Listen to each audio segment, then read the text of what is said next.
On this week's episode, we talk about PlayStation demonstrating the dangers of the all-digital future, Capcom set to create even more Resident Evil remakes, the Grand Theft Auto 6 reveal trailer has finally come out, and then our predictions for the Game Awards and more.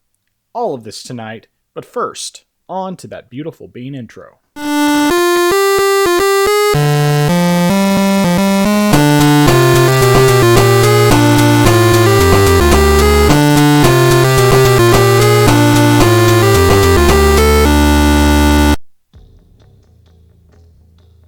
Welcome to the place where PC and console gaming talk combine.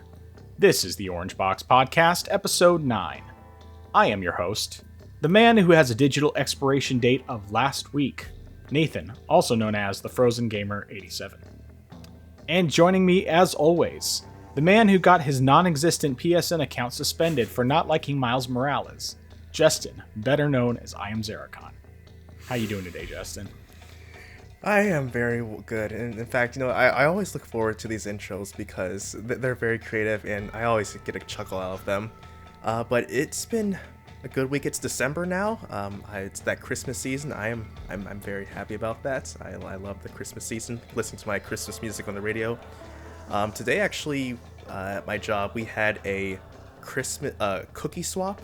That's something that they actually did before I joined. And that was before COVID and everything happened, but they brought it back this year, so we went to the office today, wore some Christmas sweaters, and then shared cookies all around, so nice. That was definitely fun. But yeah, it's been a pretty good week. How about you? Not too bad. I mean, it's been kind of busy, and it's going to be still busy for the rest of the week, but one thing I want to note, just as a side thing, for the whole Christmas party thing. So, I know my work has an ugly sweater competition for theirs, and there's an ugly sweater that I really want to get.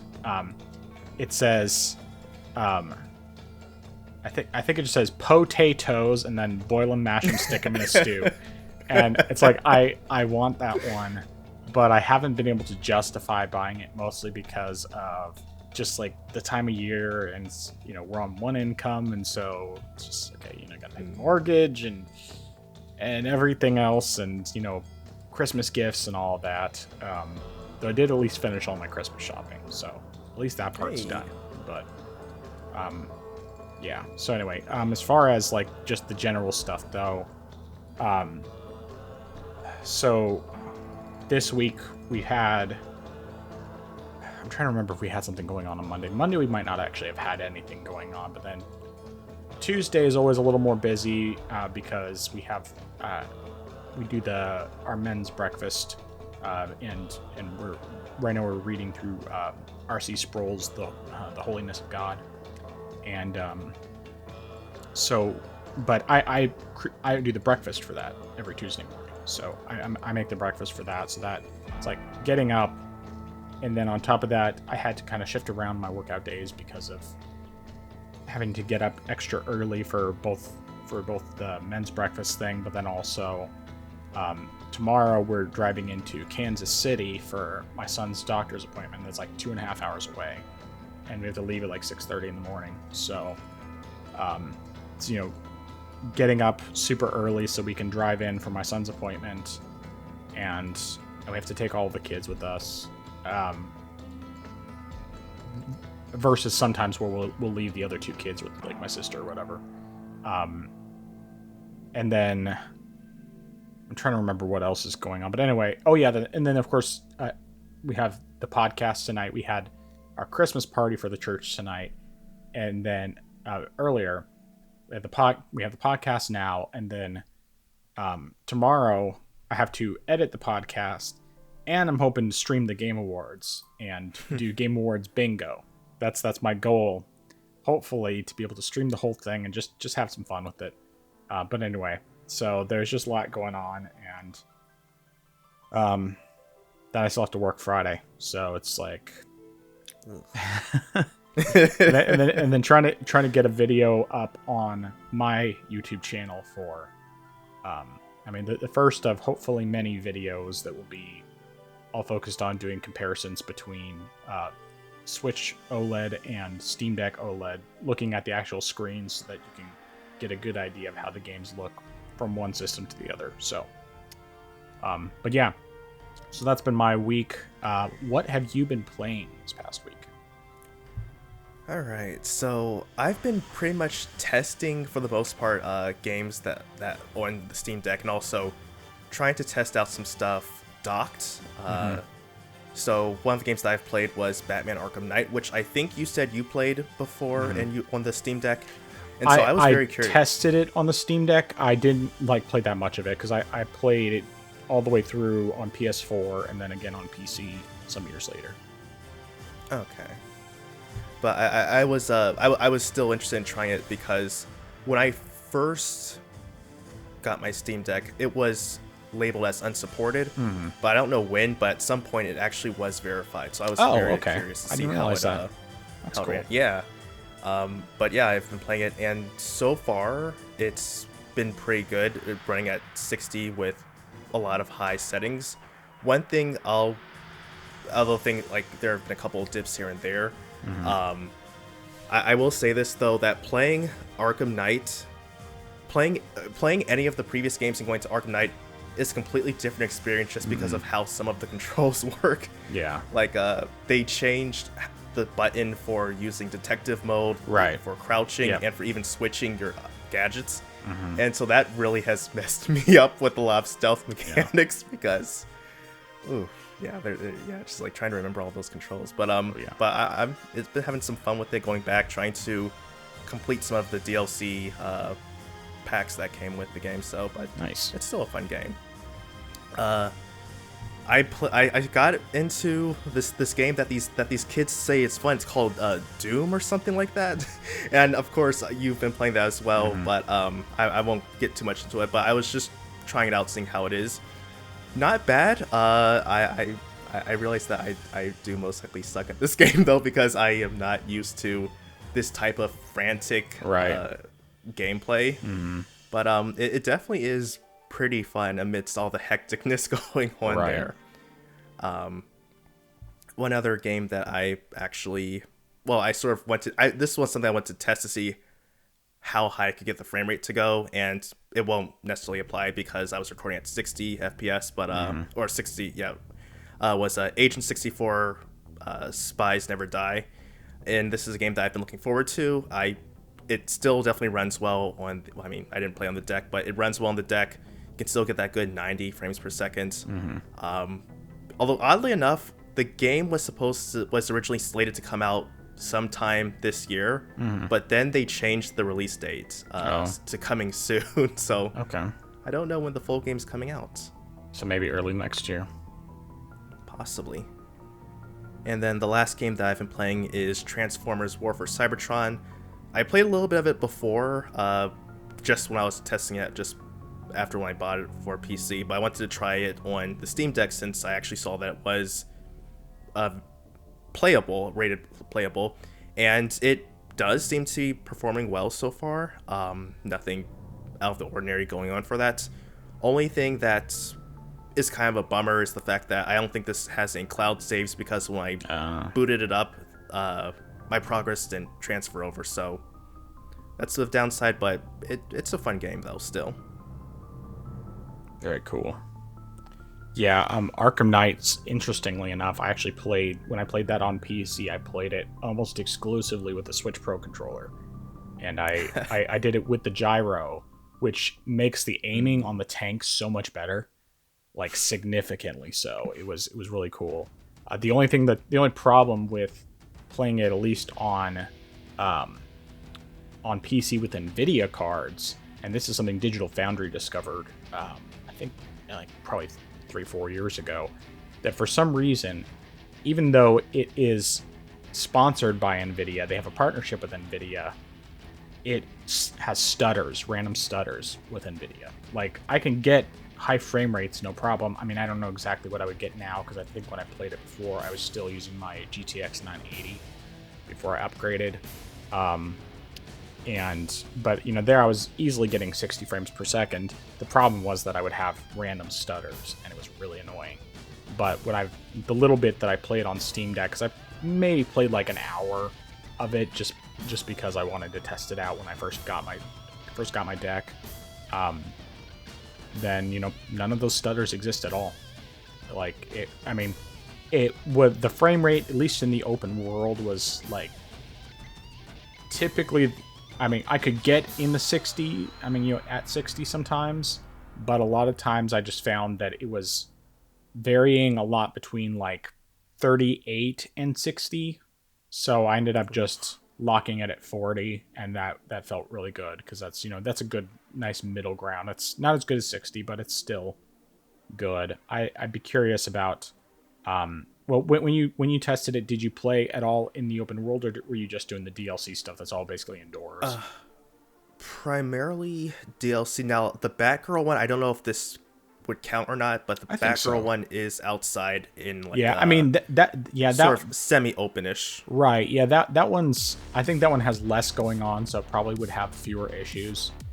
Because from what my memory serves, that one's not like in Gotham City proper, and it's more just kind of off in like a separate area when she's doing her own missions, like on a theme park or whatever it was, if I remember correctly. So yeah, but yeah, that's cool.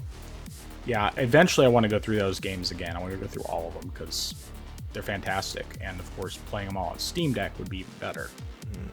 Because I originally played Arkham Knight on PC.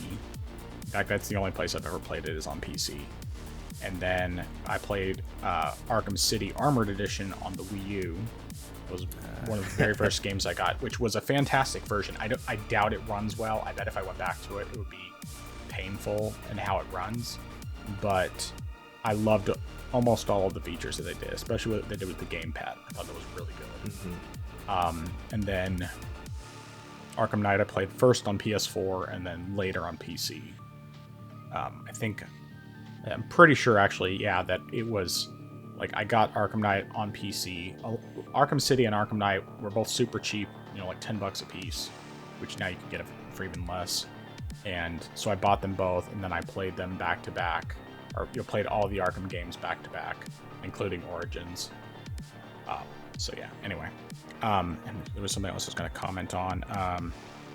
Oh yes, Doom. So one thing that you'll find about Doom, number one, and I highly recommend this, is at least if you're playing in handheld mode, if you're playing on the Steam Deck itself, turn on gyro aiming. That will make a big difference in how it plays. The second thing I want to say is, like, from watching your gameplay, obviously you were, at least the gameplay was still pretty early when all you had was just the pistol and the regular shotgun. Once you get the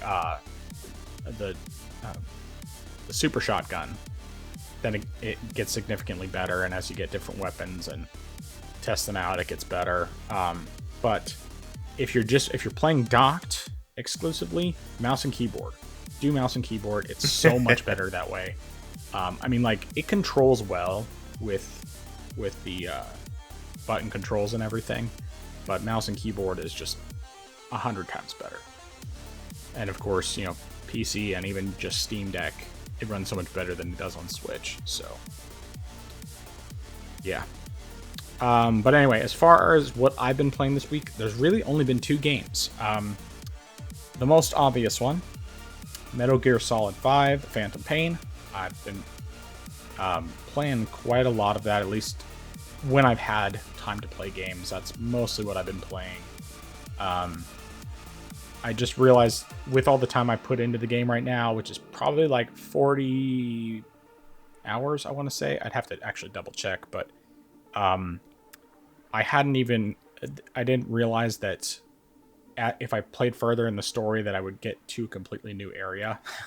And so,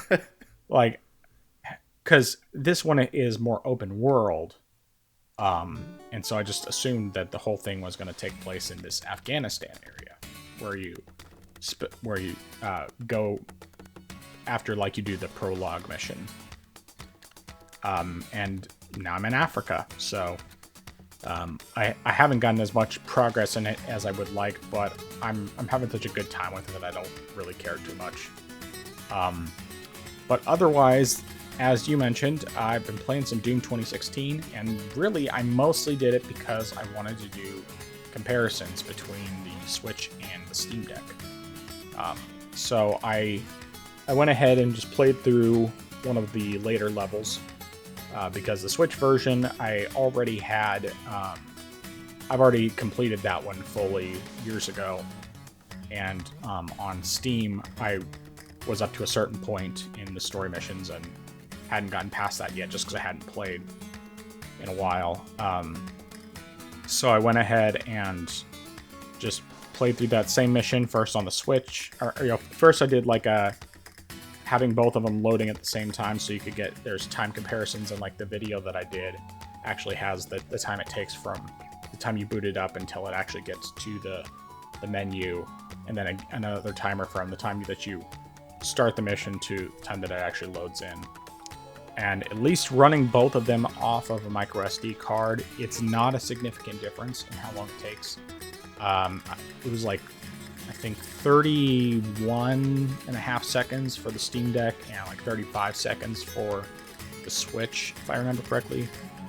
No, 35.51 seconds for the Steam Deck, 36.25 seconds, or 36.25 seconds for the Switch. So it's not much difference. Not bad. Not bad at all. And then it's like, I think maybe a 4-second difference between them when it comes to actually loading into the level. So, but once again, that's also just running off of the micro SD cards, which are much slower. I'm sure if I did it off of the SSD and the internal drive or the internal storage for the Switch, respectively, it would probably be significantly faster, but I didn't have that much room on the Switch drive, so I decided not to bother trying to play it from there. Particularly since I only have it digitally. But yeah, so I did a bunch of that, and then I put up a video on my channel on Frozen Gamer 87, and it will probably be the first of many other ones. Other ones I have slated to test out. Currently, there's Ghost Runner, Borderlands 2, and the pre-sequel. Final Fantasy XII: The Zodiac Age, Guacamelee 1 and 2, probably more just 1 because I haven't played 2 yet. I guess I might do the very beginning opening.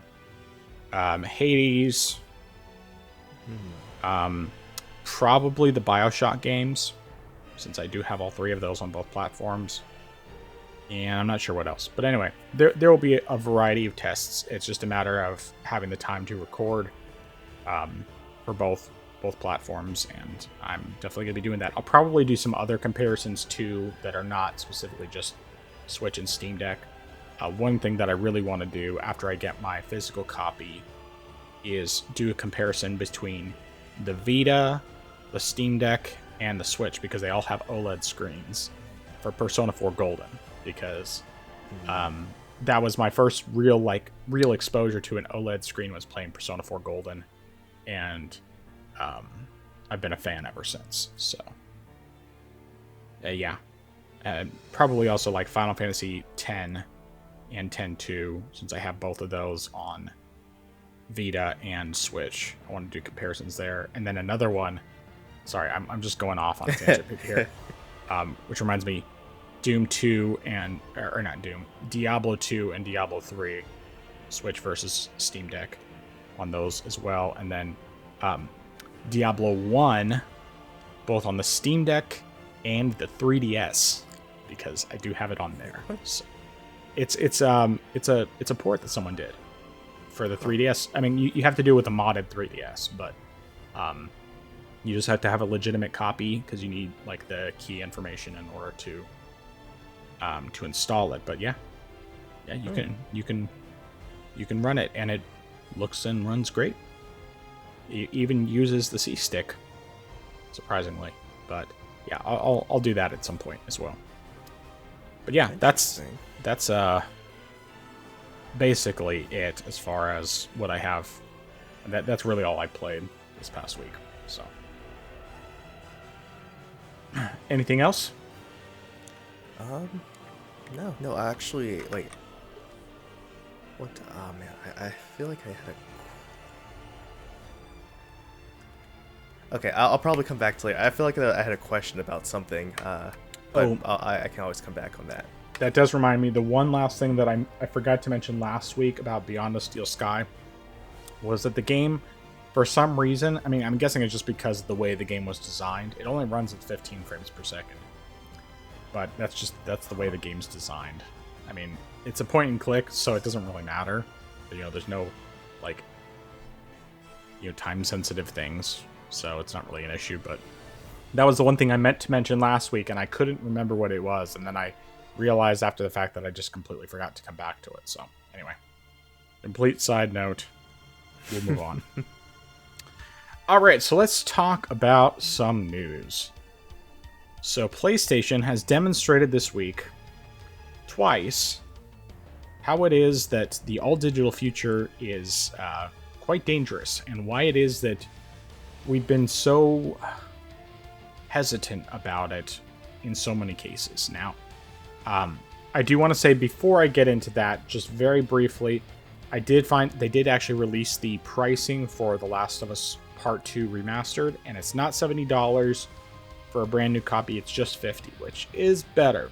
I still think you shouldn't buy it, but it's better than the $70. So at least there's that. But anyway, back to the other topic here. So the first thing that came up, you have to excuse me for just a moment here.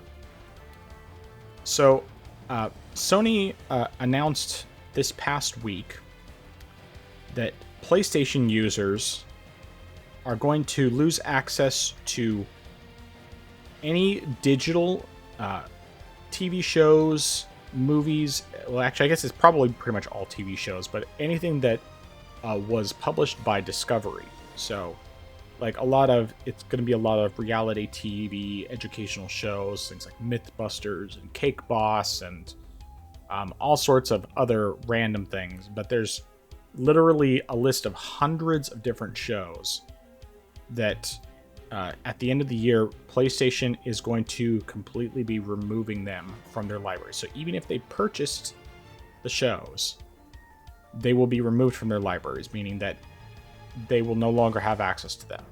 And I'm not sure if there is a way, if like someone could download these things and then save them externally, or if you basically have to have a modded PlayStation in order to be able to keep those things.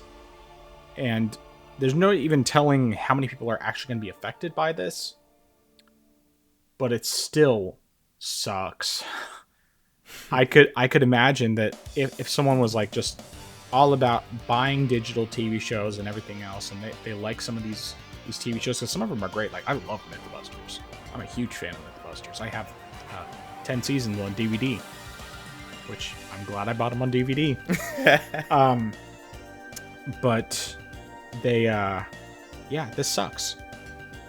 And we'll get into the other digital issue after we cover this, but your thoughts on this?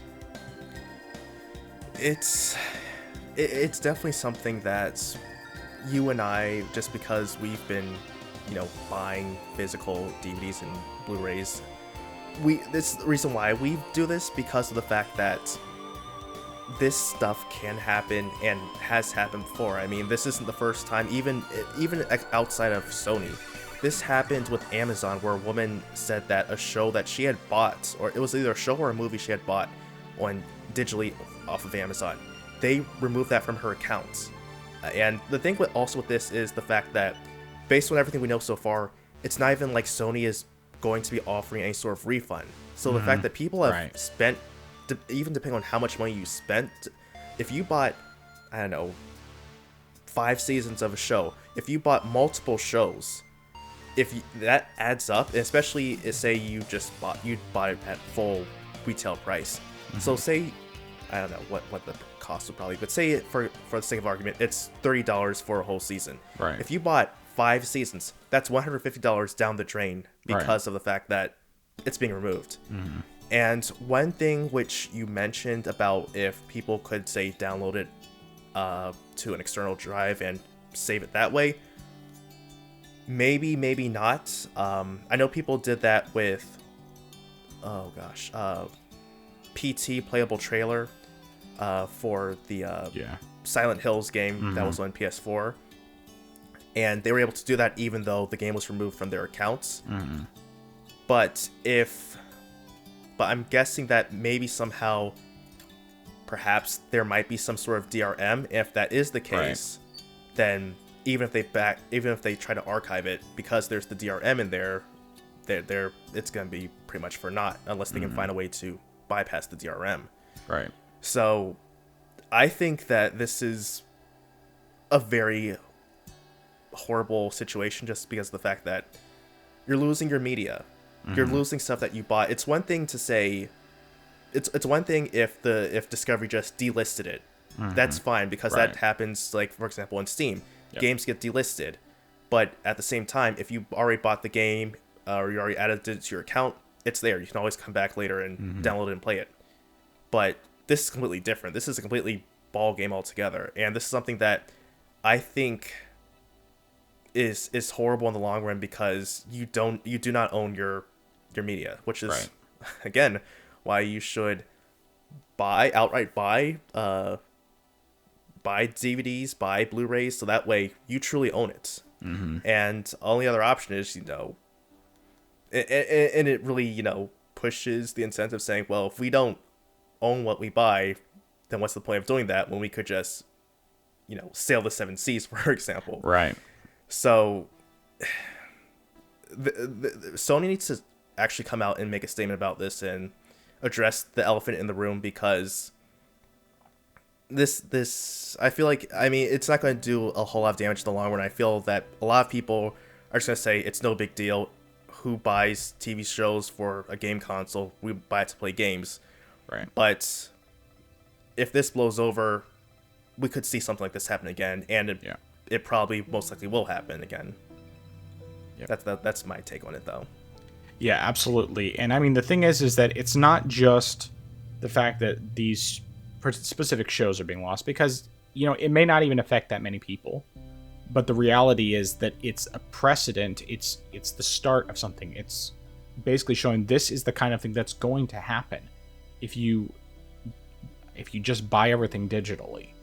You will have these things come up, and some companies are better about setting things up for that than others, and there are ways around it even without piracy. Like, for example,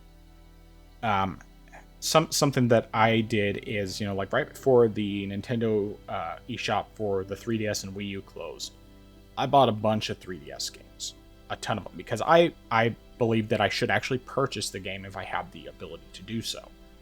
At least, I should say, if I have the ability to purchase it to where the money is going to go to the people who created the game, go to the developers, etc., etc. It's like, in that situation, yes, absolutely, I believe you should go ahead and purchase if you can.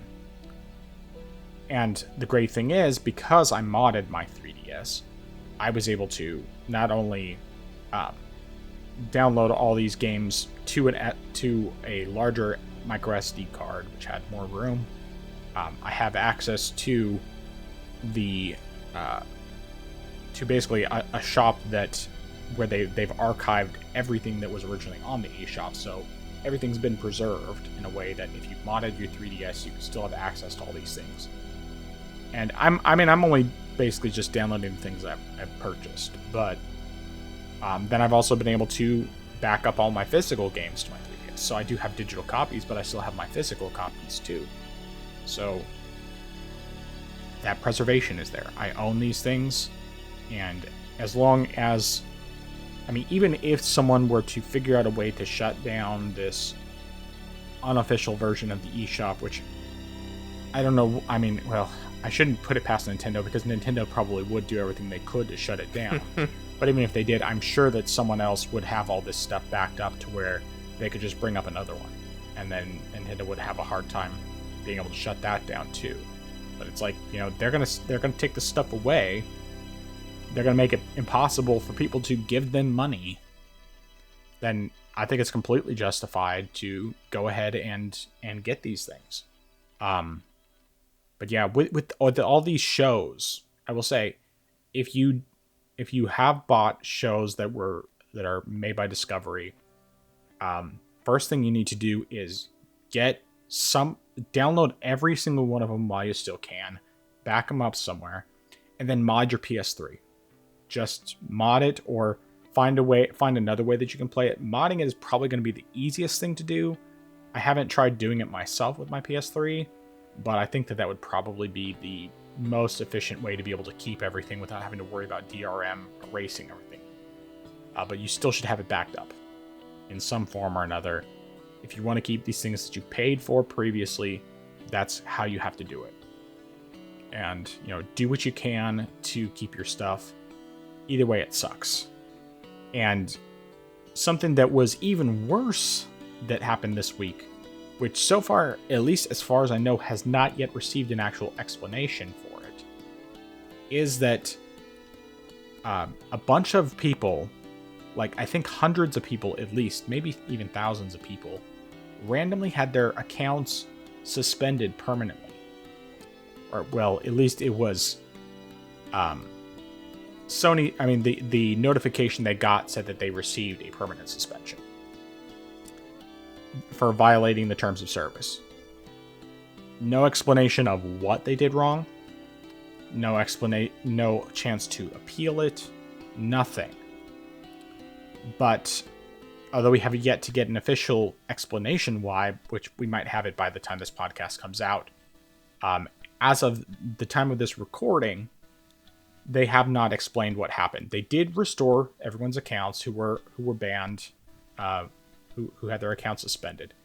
But the biggest issue with this is that basically it made it so that all these people, all these digital purchases, they no longer had access to because their accounts got suspended.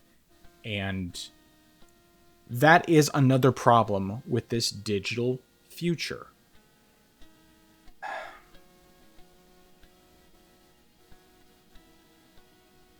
It's like, like you pointed out, they wonder why people resort to piracy, and it's because of things like this.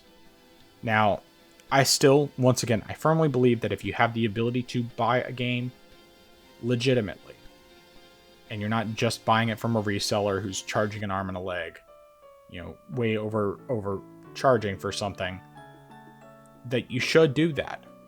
But if they don't give you the option to purchase it anymore, or they essentially steal everything that you purchased. I mean, I don't care if their terms of service says that they can ban you for saying something that they consider to be racist or what have you. Something that they consider to be offensive, bullying, who knows what. People joshing around and insulting each other while they're chatting. It's like, I mean, it's the internet. What do you expect? And a lot of times, people who are friends will make fun of each other. And then, they set it up right now to where people can get banned for simply, that someone can report another person during a chat session. And because Sony's basically keeping all this stuff recorded to a certain extent, they can find that information, they follow up on the reporting, and then they can ban your account for that. And it's stupid. And it's just more of this cancel culture BS. But anyway, I'm going to let you talk now, so go ahead. Yeah, I mean, I guess just addressing the incident itself, I kind of feel like it's just some sort of bug. Probably. But it's a very serious bug that really needs to be addressed, because banning people randomly in such a wide scale too, it's not even just something like that, because I even went the article that you shared, someone who was waiting was number 265 and was waiting in line because other people were going through the same thing. So it's serious enough that it really needs to be looked into. But to go back to what this all entails as far as with DRM, yeah, there's no reason why you should lose access to your entire library of digital games just because you were banned. I mean, yes, if you got banned, and granted, if you got banned for a ridiculous reason, I mean, you shouldn't have been banned.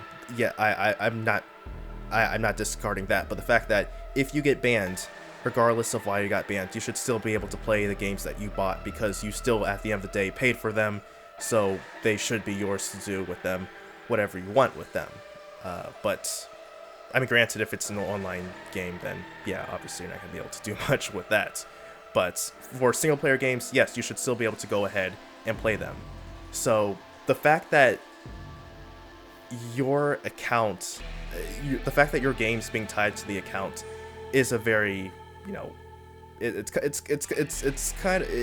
a bit scary to think about, the fact that you could lose it. And to a degree, I mean, I have enough faith in Valve to not do anything like this, but that's another reason why I sort of double dip and buy games off of GOG, because I want to have, that extra assurance that in the event that something ever happened with Steam, I still have games on GOG that I bought, especially even if I don't have all of the games I wouldn't necessarily have all the games because they haven't been brought over to GOG, but the games that I bought on Steam, I know that for some of them, I still would have access to them even if something happens on Steam. So I just think that the fact that your games are tied to your standing with the company isn't very comforting, to say the least. And yeah, it's not good at all. Yep. It's that whole social credit score from China coming our way. Yay. It's times like these grateful to not have my assurance in the governments of the world and all of that. So, all right. Any other thoughts on that before we move on to the next topic? No, sir. All right. So, Capcom, after the success of the remakes for Resident Evil 2, 3, and 4, has said that they're planning to do even more Resident Evil remakes. Now, I have never really played the Resident Evil games. I did end up buying the ones on 3DS before the eShop closed down because it was $3 a piece. So I was like, yeah, I'll pay for that. $3 a piece. Heck yeah. Especially because they're games that actually push the 3DS. They look good for 3DS games, and they use the 3D really well and all that. But yeah, I mean, looking at the remakes, at least, it's very clear that they're very high quality. They're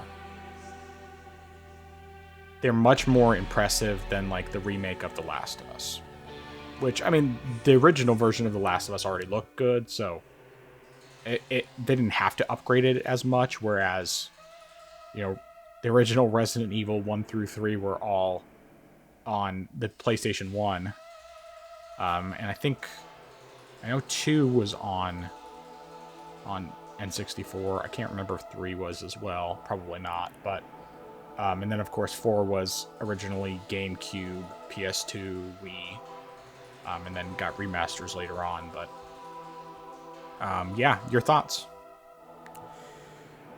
I guess I shouldn't have been surprised to hear this. I'm, I guess, a bit skeptical about why they would. I mean, of course, at the end of the day, money, but I don't know. I'm kind of in a camp where I feel that not everything needs to get a remake. If a game holds up well and still is, controls well, I don't think it necessarily needs a remake. I mean, personally, I was in the camp where I saw Resident Evil 4 and thought the game's fine. I don't see a need for it to have a remake. So I don't necessarily know what they would even try to remake. I know people have said Code Veronica is one. That's definitely one. Resident Evil 0. That one was only on, I think, the Dreamcast, and then it got a port to the GameCube before being remastered years later. That's another one they could do. People have said Resident Evil 1, but technically Resident Evil 1 already got a remake when it was remade for the GameCube, and then just HD remake. So, I don't know, a remake of a remake is a bit odd to me. That's never happened before, to my knowledge. But, I don't know. And if you tried to do Resident Evil 5, that game came out on the PS3. Are we really remaking PS3 games? Like, that was just a couple generations ago, and that was on HD consoles. I mean, I don't know. I'm still in. I'll see what they do. I'll see which titles they want to remake. I'm also want to make sure that the quality's there, because a lot of people were not happy about the fact that Resident Evil 3 remake had content that was cut out from the original game. So there was less content in a remake than in the actual original game, which you would think should be the opposite. You would get more content out of a game if it's remade. So I'll see what happens on that end, and I'll also see what games they actually do decide to remake. If it's something that was way older and didn't have any sort of remaster or remake before, I'll look at that with skepticism. If it's something that's newer, I really don't see a reason to do that, because it's a newer game. I mean, are we really at the point now where we're just remaking and remastering games that came out a generation or two ago? Yeah. That's just odd to me. But we'll see what happens with there, because the fact that they say they want to make more sounds as implying they at least have ideas for 3 games, and so what 3 games will those be? That's where I stand. Well, they could always take like the what you call them, the ones that were on 3DS, the Mercenaries and Revelations. Revelations, that's the ones I was thinking of. Yeah, Revelations. They could remake those. I mean the HD remasters don't look bad, but I mean those ones could potentially use a facelift and all that. I don't know. I will say though that back in the day, when dinosaurs roamed the earth, and the newest systems that we had were the PS2 and the Xbox and the GameCube. I was hoping that Square Soft, I guess it was still Square Soft at the time, would remake Final Fantasy 7, 8, 9 for the PS2. So I was certainly part of the problem back then, but I was also a kid, and I mean, I wouldn't have been mad at it for sure. I would have been stoked about it. Well, also back then, the generational leaps were larger than That's they true. were today. Yeah, it was a big leap there. Not quite as big as PS2 to PS3, but it still was a pretty significant leap, at least with a lot of the games. Some games during that generation were not much of a leap, especially some of the early ones. Like I tried playing Dark Cloud at one point, and I mean, yeah, it does technically look better than a PS1 game, but not by much.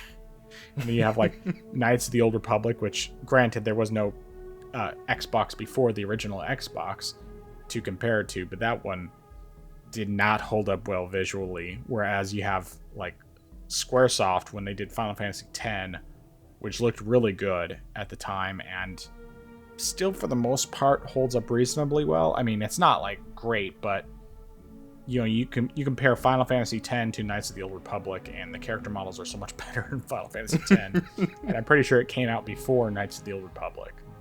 Granted, it was much less deep of a game. Because Knights of the Old Republic had a lot going on, a lot more dialogue, and dialogue trees in the good and evil system. And anyway, that's going off on a side tangent. But speaking of games that have a long history, we have Grand Theft Auto 6 got its reveal trailer. Originally, it was scheduled to come out Tuesday morning, on December 5th. Is that right? Yeah, December 5th. It was supposed to come out yesterday, Tuesday, December 5th. And it got leaked on Monday in part. Just basically like a low quality version of the trailer. So Rockstar said, screw it. Since it got leaked, we're going to give you the real trailer. Go watch this on YouTube. So they put up the official reveal trailer. And I'm not going to have a lot of thoughts about it. But I'll go ahead and let you take this first. What did you think of the trailer? Yeah, I mean, I guess the biggest thing to me was the fact that it's slated to release in 2025, which, personally speaking, based on, I guess, how much radio silence we've had about the game and its development, I honestly would have expected something a little later than that. So that's actually surprising to me. Sure, it's granted, we're at the end of the year, but a year away, a little more than a year away from 2025. So I think that's relatively soon.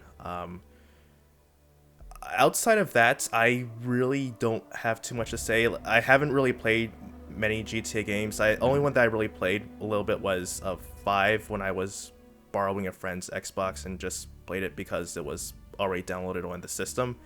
I don't have too much personal history with the series or anything like that. So, I mean, the trailer looks nice. I mean, it's cinematic, so I wouldn't necessarily know how the game looks, how that goes, and that's something that we would have to see more information about, see some gameplay footage and whatnot. But it seems decent from what I've seen so far. Yeah, definitely. Of course, the trailer visually looked great. It definitely seemed like it still maintained a good amount of the satire and everything that Grand Theft Auto is well known for. So hopefully they will maintain that and keep doing what they've done so well and not bow to trying to be too modern in their takes on everything. Let's just say. I've only ever really played Grand Theft Auto 4. I played that pretty heavily on PC. That was actually the game that convinced me to get an Xbox controller for PC, was because I tried playing that with a PS3 controller through Bluetooth, and I had to do some workarounds to get it to work, but the way it did things, it made it so that none of my other Bluetooth devices worked. That was the only device I could work with that, so I ended up just giving up on trying to use my PS3 controller and got myself an Xbox 360 controller, and since then I've bought an Xbox controller every gen and use it on PC mostly. But yeah, visually it looks great. I think that the final game will look very much like that, just based on Red Dead Redemption 2, because Red Dead Redemption 2 has very similar level of quality for their visuals, and just Rockstar they're really masters of their craft. I have to say, they legitimately are. I did not play 5 at all, and I don't really have an interest, but they know how to push the hardware and how to make it sing as much as possible. Now, granted, I do not think they're going to be getting 60 frames per second out of this on consoles unless they're either using heavily using things like FSR and whatnot, which doesn't even really help that much with performance, but they heavily use it, they could potentially get 60 frames per second.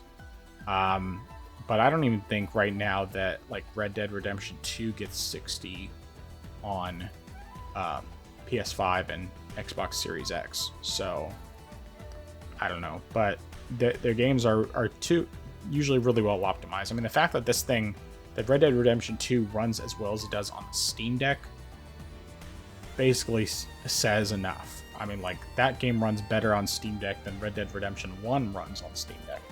And that's, of course, just because Red Dead Redemption 1 isn't on PC. So,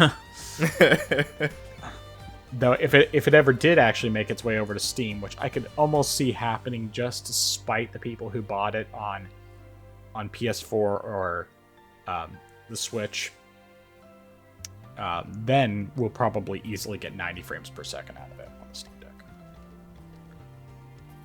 So, All right, but any other thoughts on that topic? No, although I guess I will say the one last thing I'll sort of add is the fact that with games being delayed these days, I mean, not saying that always happens, but we'll see if any sort of delay does actually happen as we get closer to 2025 and see if it gets bumped back by maybe a year or two. I don't think it'll be quite that long because it has been 10 years since Grand Theft Auto 5 originally came out on the PS3 and 360. Oh, I do want to note Grand Theft Auto 6 is not coming to PC at launch. Oh, Which, honestly, I'm not surprised by that, but I'll just say in advance that unless that changes, if you want to buy it on PC, just wait for the PC version. Don't even bother buying it on the current consoles. Even if you're, I mean, unless you're just absolutely desperate and you feel like you have nothing else to play, which you might on consoles. But if you have a PC, just wait. Because if you want to get it on PC, you might as well wait, and then you'll get the better version that runs better and everything else. So, who knows? Might even run on the Steam Deck. We'll see. I mean, hey, if they can get it to run on the Series S, I think they can probably get it to run on the Steam Deck. That's my opinion. All right, so do we want to try covering anything about this whole Bungie situation, or do we want to just skip past that or give a TLDR of it? What do you think? I mean, at the very least, we could do a TLDR. If not, do the whole thing. I think we could do that. All right, so let's just kind of give basically a brief update. So, of course, we previously talked about the layoffs with Bungie and all of that. The short version of what has come out recently from people who work at Bungie is that the environment has been pretty miserable, and that it seems that the reason why these layoffs happened is because if Bungie did not start laying people off and cutting costs in other areas, which unfortunately did not include executive compensation because they're apparently not that kind of company. That's great to hear. That Sony, basically Sony would be taking over. And so then, even though Bungie is owned by Sony, they've been independent up to this point. And if Sony takes over, they could lose that independence and basically become exclusive to Sony, potentially. Now, none of that's confirmed, but it seems like that's pretty likely that that's what would happen if Sony actually took over completely and if Bungie stopped being completely independent. So, your thoughts?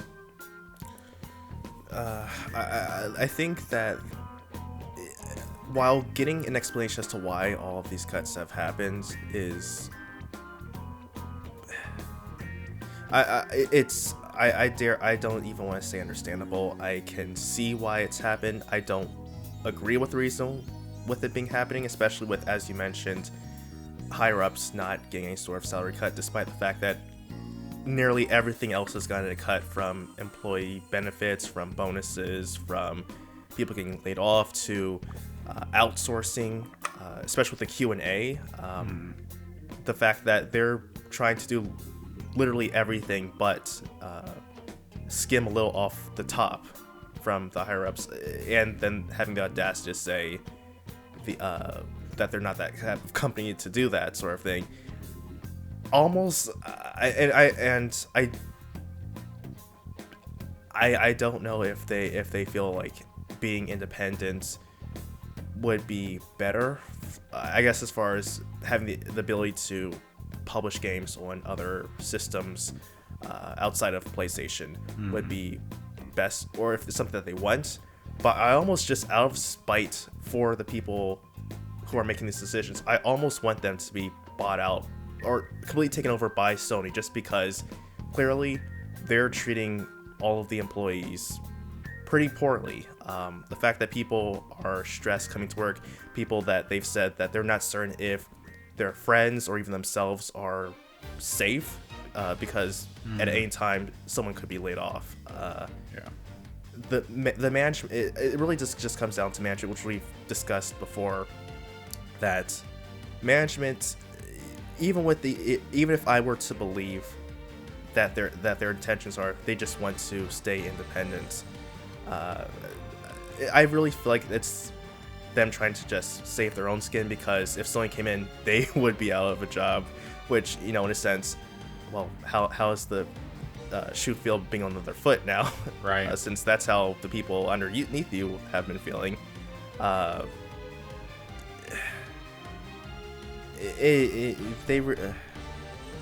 feel like if they I understand trying to cut costs to do what you can to stay afloat, but I also don't, and of course, they're still also trying to do marathon. They're trying to put out the newest expansion for Destiny 2, which they really are trying to nail. But with cutting out so many people, with doing all of these things, will that really in the long run actually help you out though? Because if you're riding on these two projects, if you cut out all of the workforce, won't that just lower the quality of the two projects you're working on? Right. Yeah, I mean, there's a lot to say here, and I don't want to get any more into it than I already have in previous episodes. I just, although at first I was kind of thinking, okay, yeah, I want them to stay independent because I want their games to remain multi-platform. Even though more likely than not, it probably wouldn't affect PC because PlayStation seems to be willing to keep putting stuff on PC, so they probably just keep the stuff there. And it might not even affect like Destiny 2 being on Xbox because, deals are already in place. But in some ways, I actually almost wouldn't mind it if Sony completely took over Bungie, because then they would get rid of these people who are, refusing to essentially take responsibility for their poor decisions. So, anyway, I'm not going to get more into that. So, what we are going to do now is we're going to stop here, and then we're going to come back after the Game Awards have aired and start talking about all of the announcements that happened at the Game Awards, whether they were really interesting or not. So, we're going to stop here, and when we come back, it'll be the Game Awards will have already aired. Alright, so the Game Awards just aired, and there have definitely been some standout announcements. Do you have anything specific that stood out to you, or do you want me to get started? I guess you can get started, and I'll just follow after you with the announcements that were revealed, because oh boy.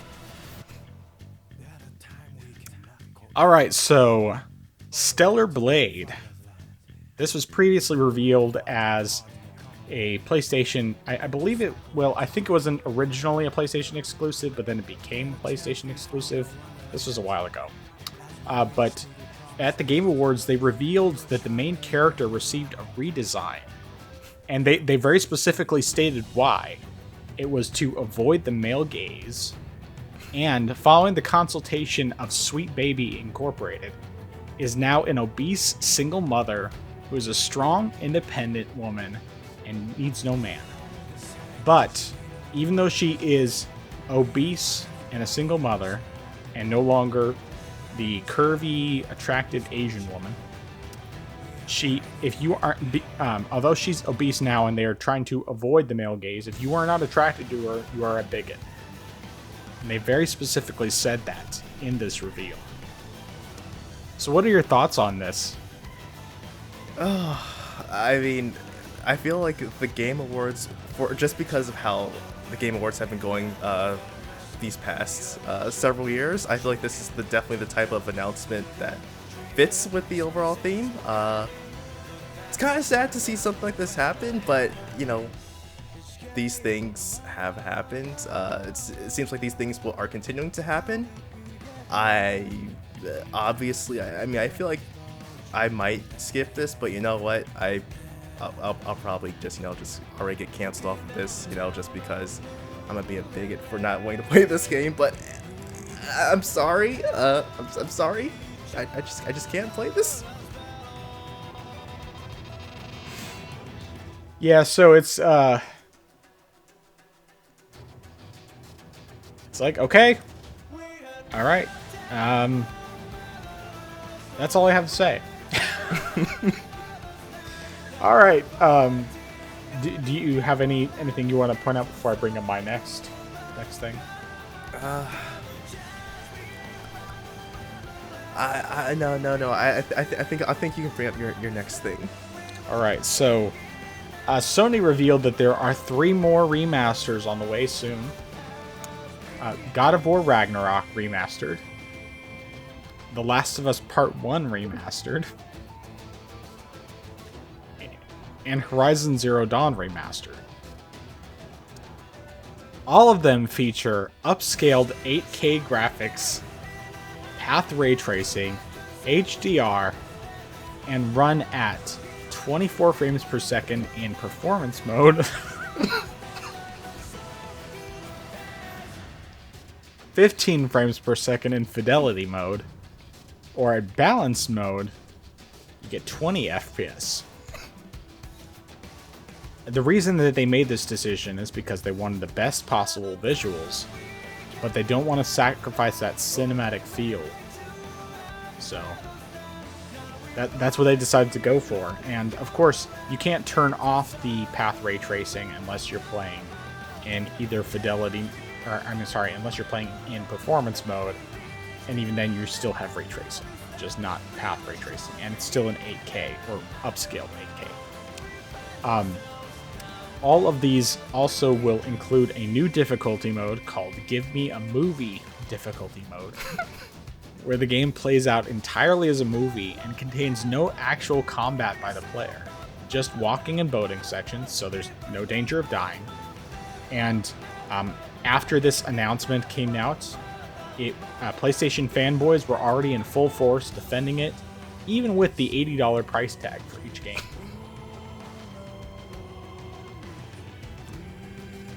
So your thoughts? I really can't see how they were going to defend this. I also can't see why Sony would yet again release these games. They put these games over. We still don't have Bloodborne. We got these games a 3rd time, but we don't get Bloodborne. There are so many injustices in this world, and not getting Bloodborne is one of them. We aren't getting this game, and $80, after you had the nerve to give Sony credit for releasing Last of Us Part 2 remastered for $50, they came around and then released this for $80. That's... Yeah, and it's like, so The Last of Us has had more remasters and remakes, even without this, than it has had actual new games. Oh gosh. Because The Last of Us got a remaster on PS4 from the PS3 version, and then it also got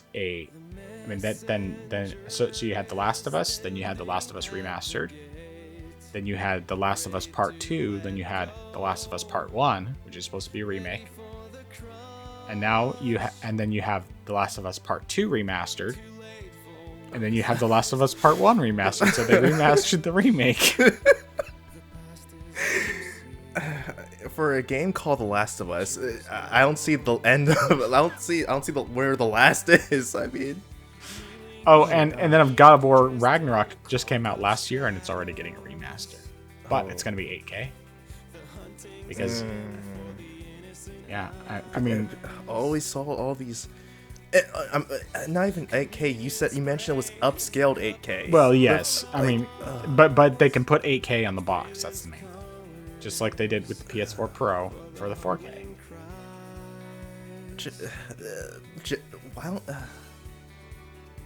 They just need to just focus on one thing and stop trying to do all this stuff, make fancy buzzwords. Just like, just give us a solid thing. Just give us something that can be worked with. I mean, in cinematic 24 FPS, and it's gonna be literally cinematic because you're just watching the cutscenes, no interaction whatsoever. Just well, that's only on Give Me a Movie difficulty. I mean, okay, they still have, at least in God of War, they still have Give Me God of War, which is excruciatingly difficult. And I mean, this has been there since at least since God of War 2018, and it's like I tried it for like 5 minutes at the very beginning of the game. Like, no, I can't do this. Normal's good enough for me. That's hard enough for me. I'm not going any higher than that. But yeah, but then they did add the new Give Me a Movie difficulty, because previously the lowest difficulty was Give Me a Story, and now it's Give Me a Movie. I mean, really, they could just call it Game Journalist mode, Game Journalist difficulty mode. But Give Me a Movie, that's less on the nose. So yeah, it's more inclusive. Okay, you don't want to exclude the game journalist. That's right. All right. Any other things that stood out? Anything else that stood out to you before I get on to my next one? One thing that sort of stood out to me is the fact that once again, Metroid Prime 4 has been officially delayed and is changing studios yet again. Yeah, they went after Nintendo was going to directly do it. They said, "Hey, we're not doing this anymore. We're going to hand this off to Retro Studios." Retro Studios, and I don't even remember when the last time it at least was 2 years ago when. I think it was 20. Yeah, it was 2021. I remember. Yeah, 2 years ago. So now it's being passed off yet again, and this time, what was the name of that studio that they handed it off to? It was. Shoot. Oh yeah. Never mind. I thought it was gonna be. I thought it was a smaller studio. Now, for whatever reason, they're handing it off to. Oops. Wait a minute. Wait. It was the company that made. Oh gosh. Wait a minute. Oh gosh. The name. It's the name of the studio that made that they did that poor remaster of the game. I can't remember what it was called, but anyway, they handed off to a studio that has done that's taking their sweet time. It's oh gosh. I had the name of the studio written down, but for some reason. But either way, the point is the fact that the game's being delayed yet again, and Nintendo's acting like there's no problem with it, and I don't know. It's just I really want the game to hurry up and come out, because the fact that we have GTA 6 come out before Metroid Prime 4. We're probably gonna have Elder Scrolls 6 come out too before that game. I don't know. Well, you forgot to mention the other side of it though, because there's sort of some good news related to the Metroid. I mean, yes, of course, it switched studios yet again and got delayed to 2028, which, at least as of right now, that's the tentative date. But they did announce that they're going to do both Metroid Other M2. Which will be released next year, and that really this is intended to fill the gap. So it's like, hey, all right, well, it is technically a Metroid game. Other M wasn't terrible. It wasn't terrible. The story was bad. The gameplay was fine. I liked the game. Good. Yes. But then they didn't mention anything about Prime 2 or 3 getting a remaster, but they did tease that Federation Force 2 is coming. The fact that we have Federation Force 2 come before Metroid Prime 4 is a sin. Okay. I mean, they did it. Also, they didn't accept any of the feedback that went into the first game, which really just ruffles my feathers. And you know what? I won't even call it Federation Force. I will continue with what I've called it before, Federation Farce, because that's all that it is. It is a Metroid in name only. We do not accept this game. I will never touch. I will never touch the first game. That game will stay far away from me and my collection because I don't want to taint it.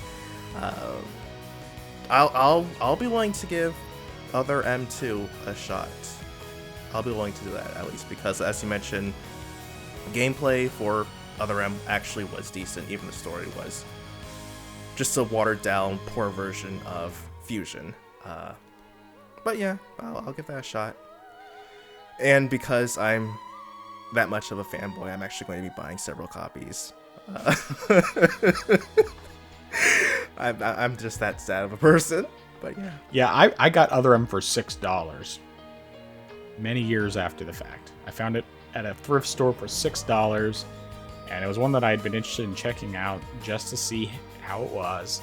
I gave it a fair chance, and I 100%ed it. I enjoyed it enough. I did not like the voice acting for Samus. I thought it was terrible, but the gameplay was pretty good. I mean, I wasn't a huge fan of switching back and forth between between third and first person. I kind of wish it had just been one or the other, but it still wasn't a bad game. I enjoyed it overall. But I do have some other Nintendo-related announcements, unless you have something else. Go right ahead.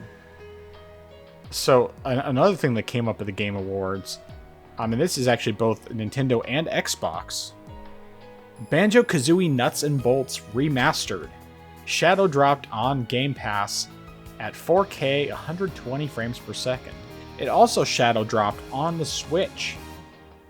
And they didn't mention specifically what it was targeting during the trailer, but Digital Foundry has since checked it out since it dropped, and it targets, doesn't often hit, 480p and 30 frames per second. And a sequel is planned for 2024. It will be developed by Blind Squirrel, which is best known for their port of WWE 2K18 on Switch, which was a disaster and was one of the worst ports to ever grace the Switch or stain the Switch or whatever you want to say. So, I mean, like, I've never played Nuts and Bolts, but I've always heard it's terrible. So I don't understand why they did this. I mean, the fact that even years later, I mean, technically, I mean, I don't see a reason as to why not, but they could have made Banjo 3E this time, but they didn't do it. Yeah, they did a remaster of Nuts and Bolts, and they're doing a sequel to Nuts and Bolts, being developed by not such a great studio. We've got Nuts and Bolts, but they've got Screws Loose. I mean, I don't know. That, you know, they didn't announce the official title, but it wouldn't surprise me if Screws Loose would be there. They would do that. Banjo-Kazooie Screws they Loose. Would do that. I think we have the title for this week's episode: Banjo and Kazooie Screws Loose. Oh, I don't know. Like, who? Yet again, this is another case of who asked for this. No one asked for this game, but they made it. They could have done a lot of things. And I mean, Rare put out some good games. Now, of course, Nuts and Bolts wasn't one of them, but they put out some good games. Why not ask them to put out some good games again? I mean, shoot, we could have gotten anything else. We could have gotten... Well, I mean, they're still supposedly working on Perfect Dark sequel, remake, or whatever it's supposed to be. But instead, we're waiting on that. Getting Banjo-Kazooie remake and also the remaster. And also Switch getting that beautiful, not even cinematic, I guess you could say, CRT 4080p. Ooh. What a time to be alive. Indeed. Yep. But there was another a Switch game that actually shadow dropped during the Game Awards. This was actually what would be considered an impossible port, and that was Grand Theft Auto 5 remastered. This also was analyzed by Digital Foundry, and it primarily runs at 240p in docked mode and 144p in handheld mode, all with that beautiful Vaseline smear. So, extra blurry, but I will give Rockstar credit. It only launched for $39.99 instead of charging a full $60. But yeah, Grand Theft Auto 5 remastered on the Switch, and it's there now. It's there. It's there. I mean, I guess the one thing you could say that's positive about it is the fact that, unlike the Portal version, you'll actually the PlayStation Portal version, you can actually still play this on the go. That's true. It plays better than the Portal version when you're not connected to the internet, so that's a plus. Yeah. And infamous Nintendo fanboy Harmon Smith has already been praising this. After all the trash he's talked about Grand Theft Auto, he's excited about Grand Theft Auto 5 coming to Switch and saying that it's the superior version. Yep, of course he would. That guy. Really, He's embarrassing. It's like, I've seen lots of Nintendo fanboys, but none of them are as bad as him. None of them. Because most of them are like, they just love the Switch to the point where they'll ignore all of its faults. But he's like constantly trashing other actual like good games, well-made games, and everything else.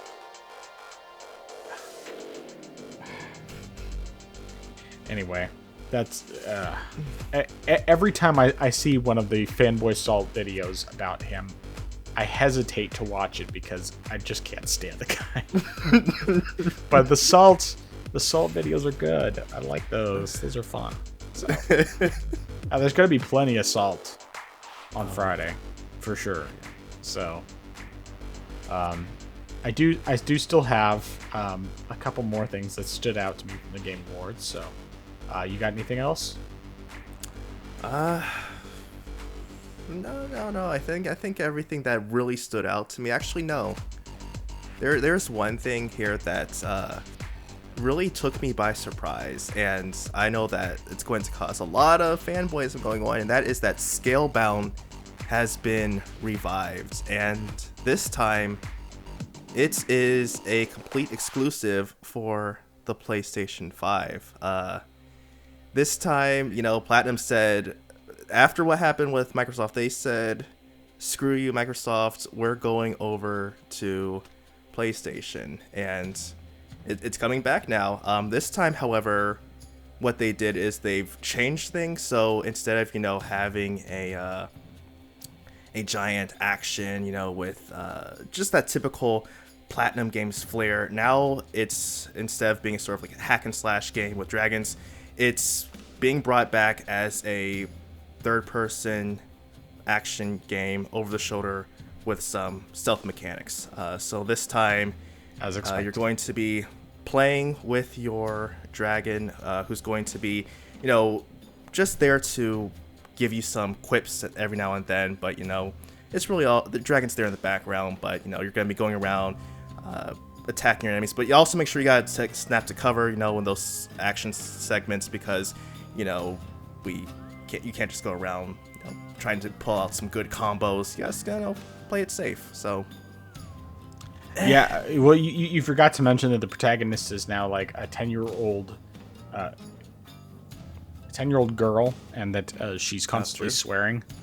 Yeah, yeah, because that's how 10-year-olds talk these days. Oh yeah. Obviously, but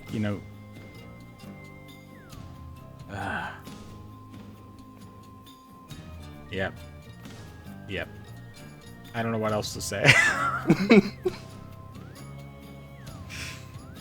But yeah, speaking of PlayStation, there was another reveal, actually a hardware reveal, and that's for the PlayStation Portal 2, which was revealed following the success of the first PlayStation Portal, which just came out. So the PlayStation Portal 2 actually will not feature a screen, but instead, the screen that you will be using for playing your games remotely is the screen of the PlayStation VR 2, which is required. And you still have to have a PS5. It will feature the same haptic feedback, adaptive triggers, and overall comfort of the DualSense controller, because it basically is a DualSense controller and nothing else. And the suggested retail price is $200, much like the current PlayStation Portal. But instead of relying on Wi-Fi, because they did see the criticism of that, they require a separate 5G connection, and your current mobile plan will not work. So you have to purchase a separate 5G mobile plan to use this device. And of course, as with these remasters, the PlayStation fanboys are already out defending, praising, and hyping up this announcement. So, PlayStation Portal 2, which is basically just a DualSense controller. So, in order to use the PlayStation Portal 2, you have to have a PlayStation Portal 2, the DualSense controller, a PlayStation VR 2 headset, which has to be tethered to your PlayStation, physically tethered, and a PlayStation 5. So altogether, you're spending around $1,200. That's a steal. Yeah. Yeah, and I'm sure money, that, of course, I'm sure that there are plenty of these fanboys who will happily buy a second PlayStation 5 and a VR 2 headset, because the other 10 people who bought a PlayStation VR 2 headset, they're already set. But and buy this PlayStation Portal 2. That's really just a DualSense controller. Yeah, and I mean, they're going to justify it. They justified the original Portal. This time they're going to say, well, I mean, this time you can truly play it portably. And by playing it portably, what they mean is they're going to be carrying their PSVR 2, their PS5, their DualSense controller, and the new Portal, but they're also going to be also carrying a portable generator with them as well. Yep. And saying, see, it totally works this time, guys. Oh, I forgot to mention that PlayStation did reveal a PlayStation branded portable generator. Well, I guess it's not really a generator. I mean, it's kind of like in between a portable battery and a generator. It weighs about 50 pounds, and but it has a PlayStation logo on it, and it's the suggested retail price is $3,000. It's power. It's wonderful how the power of branding can go so far. I mean, yeah, absolutely. You could buy a similar generator from a hardware store for a fraction of the price. Sony's charging us, a very discounted $3,000. So Oh yes, and this portable generator also does not actually have USB-C. Instead, it requires that you have. You have to have. It's like a new proprietary plug-in similar to the Lightning cable that Apple just stopped using, and but you can also buy a separate adapter to make it USB-C so that it will work with your device, and that's only a suggested retail price of $99. Well, you know what? I hope that the European fanboys keep that same energy up. Just because of the fact that with the EU banning not banning proprietary ports, they're gonna be paying that hefty fee to get that adapter because of the fact that Sony, for their infinite wisdom, said, hey, let's not use a standard that everyone does. Who does that? Let's put out a nice proprietary. We haven't done that in a while, Remember the Vita, all that proprietary stuff that we had for that people didn't like? Let's bring that back. So, fanboys, they thought it was good. Also, again, they also have to pay for 5G internet since they can't use YouTube anymore. Yeah, I hadn't even I forgot about that part when I was calculating the costs. So, I mean, the total package, you're probably spending about $10,000 for everything. Sony always wins, baby. Yep, always wins. Well, I picked enough on Sony's announcements, but I do have another one for Xbox if you don't have anything else. Go ahead. So, I mean, it's sort of Xbox, but sort of not. So, Bethesda, they have been taking the feedback seriously about Starfield, specifically about fast travel in Starfield. So, they have said that in the future update, they're going to be removing fast travel from Starfield.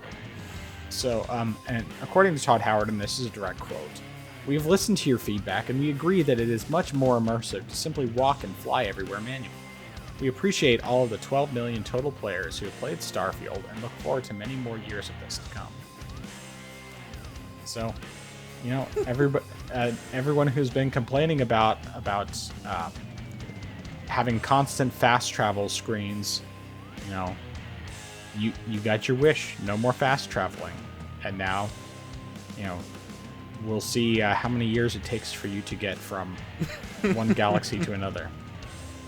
But good luck. Also, you know, for people who say that the game wasn't immersive enough, I'm pretty certain this is going to be immersive for you. Oh, yeah. You feel like you're actually Definitely. flying the plane. Yep, definitely. Flying. Wow, I mean, we're actually I flying mean, our you ship still now. won't be able to land on the planet, and without fast travel, Oh, you yeah. definitely won't be able to land. But, you know, that's okay. Mm-hmm. Because now it's more immersive. Yep. Oof.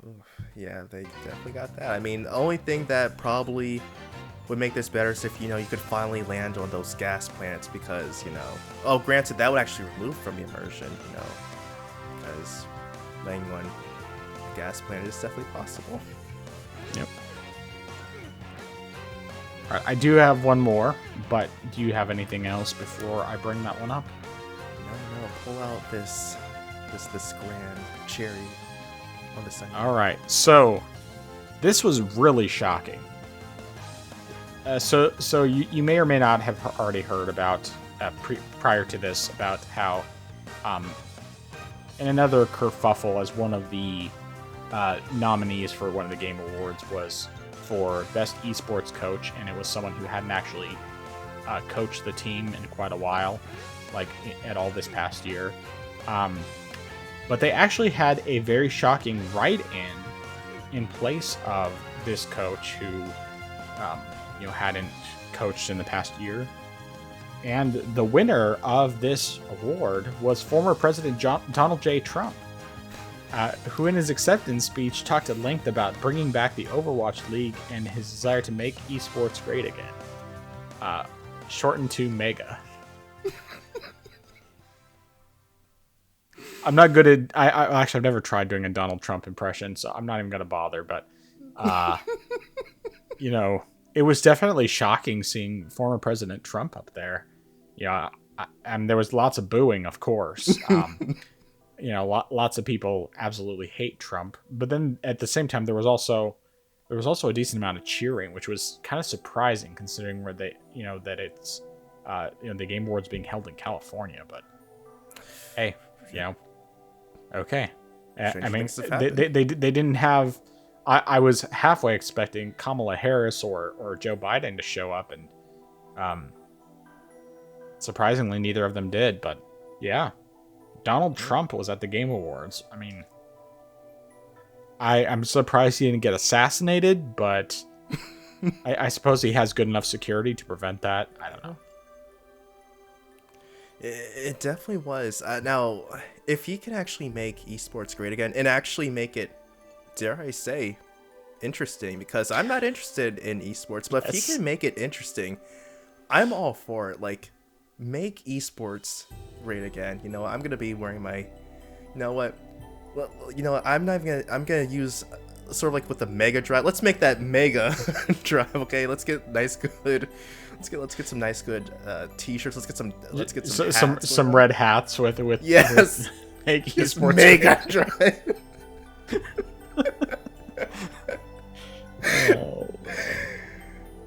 So for the title for this week's episode, should it be Make Esports Great Again, or should it be Banjo-Kazooie Screws Loose? Oh gosh, I like both of them. I guess we'll see which one's easier to make artwork for. Maybe I'll make both, and we'll have a dual alternate cover release, or maybe at least just post it up on our community post. Put the alternate title, whichever one we don't go with. So, all right, you got anything else? No, sir. It definitely has been an interesting Game Awards show, to say the least, with all this information coming out. All right, so let's get back into reality here. So, in case you couldn't tell, that entire diatribe we went into was all satire. It was all just made up stuff. We have not seen the Game Awards yet. The Game Awards are tomorrow as of the time of this recording. And we just wanted to have a little bit of fun with it. Now, if you were watching the video version, you probably saw us cracking up a little bit. I somehow managed to mostly keep a straight face, which is, or well, I should say maybe not a straight face, but mostly keep from laughing out loud. I did chuckle a little too much once or twice, but yeah, that was fun. But actual Game Awards predictions, do you have anything? After, well, excuse me. After looking over the nominees again and thinking really hard about how things have gone this year, I'm predicting, as far as the overall game of the year, that's going to go to Baldur's Gate 3. I definitely did not see Alan Wake 2 winning it. I did not see that game winning that at all. Spider-Man 2, my biases aside, I really just don't see that clearing everything else. Resident Evil 4, I don't think that's going to do anything. Super Mario Brothers Wonder, I don't see anything. Well, family game. Good one. Tears of the Kingdom, even though it does stuff that's different, I don't know if it will still win Game of the Year. But I feel like Baldur's Gate 3 came out and had such an impact to the fact that even other developers, I guess for lack of better terms, were feeling intimidated because the game put out, content, and it's like, hey, we've got all this stuff out here, and we've got all of these actual things you can do. I guess for that reason, that's partially why I feel like it could be cut. It might win Game of the Year. I don't know. That's just how I've analyzed all the choices. What about reveals? Do you think there's anything that's going to be revealed there? I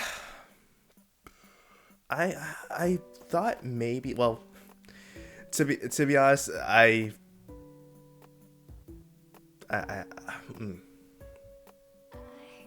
Okay, no.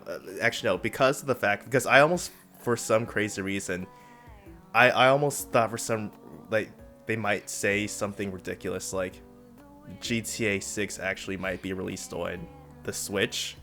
For whatever crazy reason. Not even as a satire, just like that it's going to be put there. But since that, they actually did reveal all of the platforms to be released on. I say it's not true. I'm not certain. Now, one thing we might see some. I think we'll probably see something from Square. I'm not certain what exactly we might see, but I feel like Square might have something coming. I'm trying to think about like anything major that I would think would be coming out, because Nintendo's already put out a Zelda game, they've already put out a Mario game. In fact, they put out several Mario games this year, counting the RPG remake. I don't know. Well, maybe Sony might put something out. I don't know. But I guess I'm not certain what to expect.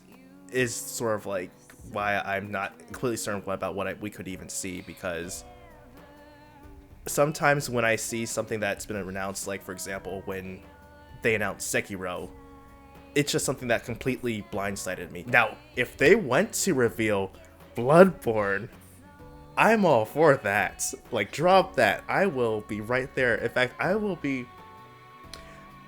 if they drop Bloodborne, say it's coming, I am going to pre-order. That's how excited I am. I'm going to pre-order that. I'm not even waiting for it to discount. I'm just running around right in the spot. But, just go Green Man Gaming and then you can get it like 20% off.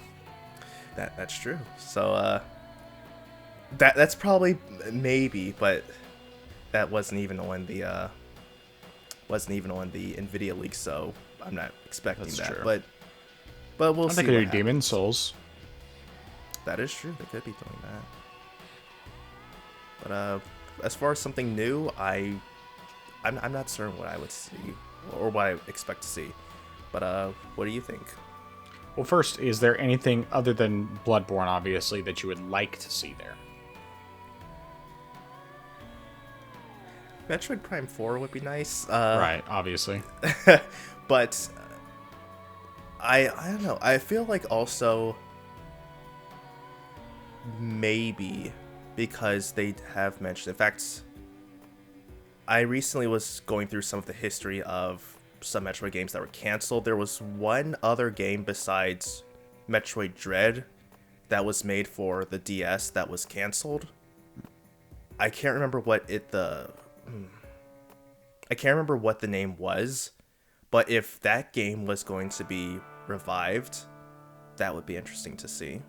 Why don't you look that up while I'm going through my stuff, because I don't know if I've ever heard of that one. And I remember, hearing about Metroid Dread, years before it actually came, when they finally brought it out, but yeah. So some of my predictions / wish list, more things that I think we probably will see, or that we could see. So I actually made up a bingo card, and you may have already looked at this. I just have various things that will come up that I believe could come up at the Game Awards. One of those being a release date for the beta of Hades 2, because Hades 2 was revealed at last year's Game Awards. It was originally supposed to be coming this year, but obviously that didn't happen unless it's out there and I just didn't know about it in a beta state already. But if it's already out in like a closed beta or something, then maybe it would just be a release date for the full game. I don't know. But I think we could see something about that. I'm definitely expecting for there to be at least one example of a person who spends way too much time with their acceptance speech, like Christopher Judge last year. And he's a presenter this year, so that should be interesting. And then another winner that will probably have something very offensive to say. That's something I definitely expect. But as far as like actual games and that sort of thing, I do think we'll very likely see Hellblade 2 and the release date for that, which actually the first Hellblade runs really well on Steam Deck. You can get 60 on it pretty easily. There was one section of the game, like one level, where it dropped down really low on the frame rate, but I'm not sure if that was like just Steam Deck getting too hot and it was running slow, and if I had restarted it would have been fine, or if it was actually like just that level in general is bad for that. But otherwise the game ran great. I think that when it comes to Nintendo, we will either get things like Metroid Prime 4 and the Metroid Prime 2 remaster, or we'll get absolutely nothing. And I think absolutely nothing is more likely based on the way it's been the past few years. But Nintendo has had some good surprises show up at the Game Awards, at least in 2017 and 2018. I can't remember if they did anything for 2019. That might have been when they stopped doing stuff, but like, I mean, we got. Sorry, what were you gonna say? No, sorry, I was just wondering, did they reveal Tears of the Kingdom at the Game Awards, or was that a different event? No, they revealed that at for E3 or for a June. Yeah, I think it was E3 because I think it was the year before. I'm pretty sure it was 2019 that they first revealed it, so before COVID. Okay. But yeah, they did show like they announced Bayonetta 3 at a Game Awards, and then you mentioned that 1 and 2 were also coming to Switch, and then they did like the announcement for Joker coming to Smash Brothers from Persona 5, long before Persona 5 actually came to Switch, which was a huge announcement. And then they did Sephiroth coming to Smash, I believe was at the Game Awards as well, which was another very, very big announcement. I never really played Sephiroth all that much. One of these days I need to actually go back to Smash Brothers. Try messing around with those characters, those new characters some more. But anyway, but yeah, I'm not really expecting much of anything from Nintendo, but I do think that if we're going to see something from Nintendo, it would probably be Metroid Prime 4, and then also announcing a remaster of Metroid Prime 2. Maybe even say Metroid Prime 2 is coming soon, and then Metroid Prime 3 will also be coming sometime next year. Because I mean, I say there's a very good chance that we'll get 2 and 3 next year. At least I hope it's that close, but it probably mostly depends on where 4 is at in its development. Hopefully they're getting close to being ready to show something, because it's been too long. I mean, we originally got it revealed in 2017, or, well, announced in 2017, and there's been nothing since then, except for the remaster of Prime, which was fantastic, of course. Chef's kiss. Beautiful. But, yeah, so I'm not expecting much from Nintendo. PlayStation, I don't think we'll get much from them. I don't think we're going to get any like new games announced. At least not any new first-party games. We'll probably see some, obviously we'll see third-party stuff that's going to be on PlayStation, but I don't think we're going to get any actual like new first-party games. I hope I'm wrong on that. I would love it if they would show things like Ghost of Tsushima 2, a new Infamous game, basically anything from that would be either originally from Sucker Punch or currently from Sucker Punch, because the last thing Sucker Punch put out was Ghost of Tsushima.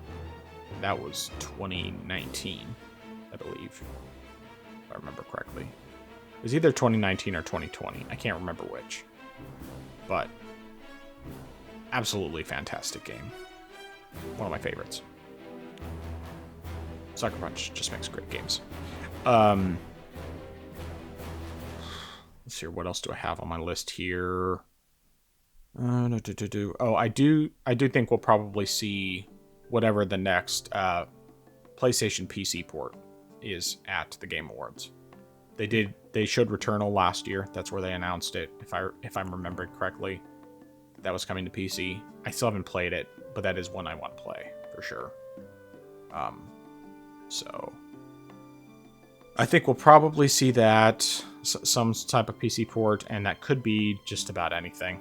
I mean, it could be Ghost of Tsushima, it could be Demon Souls. I'm trying to think of what others that they haven't already announced. I guess they could potentially do a release date for Horizon Forbidden West on PC, because I'm pretty sure we don't have a release date for that yet. We just know it's coming. Especially since it's already, there's a Steam page for it already, and they announced it. I don't remember when that was, a couple months ago.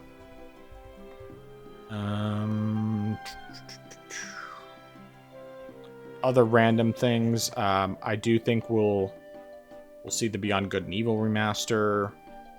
An official announcement for that. We could see Beyond Good and Evil 2 Whether it actually exists or just another cinematic trailer, I don't know, but it's not impossible.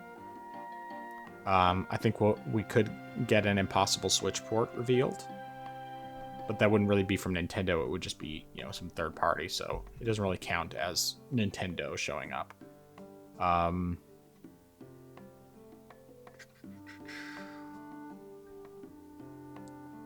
have other random things, Raid Shadow Legends ad at some point during the show. Pretty much guaranteed. But yeah, that's about it. I do think Baldur's Gate is going to win Game of the Year, and Dave the Diver is going to win the Indie Award. But anyway, did you find the name of that Metroid game? Yes, and I guess technically we got it because I was looking it up and I saw that it was originally titled Project Valkyrie. And it was being made by Next Level Games for the DS. Okay. However, I saw that part of the project was actually Resurrection and was molded into Federation Force. Gotcha. Okay. So technically we got it, but monkey's paw there. Yeah, I actually do have Federation Force. Because a friend of mine told me that it was good. I mean, not that it's like a true Metroid game, but that it was good as a game on its own. So I have yet to really play it. I think I'll try again now that I have the my 3DS modded, rather I have the C-Stick modded. But it's just one of those that I haven't gotten to. So we'll see. I whenever I actually play it, I will record some footage, and I will let you know if it's worth your time. So, it will never be a true Metroid game. That doesn't necessarily mean that it can't be worthwhile to play. So, we'll find out. You got any other predictions or wish list items for the Game Awards? You said something before, and actually I misunderstood what you said, and so now that idea was popping into my head. It's something that I want as a wish list, is Metroid Samus Returns Remastered. Okay, taking the 3DS version that would be a good one, and bringing it over, because getting the game with better textures, better graphics, higher resolution, definitely, and also getting 60 FPS, the same as Dread, that would be wonderful, and I would really actually love that. Yeah, that would be fantastic. I actually bought that game twice, because I bought it originally digitally, mostly because at the time it was a pain to get physical copies, since I lived in rural Alaska. But then I did get the physical copy later on, when it was getting close to the shutdown for the eShop and everything. So, fantastic game. Definitely would be cool to have that as a remaster on the Switch. Of course, I'd also love to see whatever the next 2D game is that that studio Mercury Steam is making, because I'm sure that they're making the next 2D Metroid. I mean, that seems highly likely, considering the fact that that's what they've done. The past two games that they made were Metroid games, and they were both great. And Dread was even better of the two. So, yeah. All right. So, anything else before we close out for the night? Nope, I think I'm good there. All right. So, recommendations and dissuasions. Why don't you get us started? All right. Since it is December, I think for the next three, well, because it's Christmas, the next 3 episodes, I'm actually going to be doing Christmas special / film recommendations. And so for this week, I am recommending a Christmas Carol, specifically the 1951 version. It's also known as Scrooge, but the one starring Alistair Sim.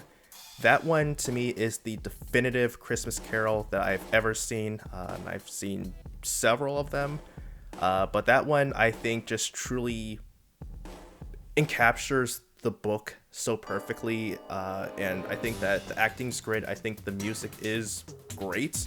The music actually still sticks with me years later, and I definitely recommend giving it a shot. I definitely recommend watching it. actually likely be watching it over the weekend. And also, I recommend watching the black and white version. Don't watch the digitized, colorized version. Just watch the original black and white as it was made. So that's my recommendation. All right, that's a good one. And now I have some Christmas movies I'd like to recommend, but I think I'm trying to decide if I actually want to do that, because I have like several that are good ones and are classics that we watch every year. But no, I think I'm just going to go with the recommendation I already had planned.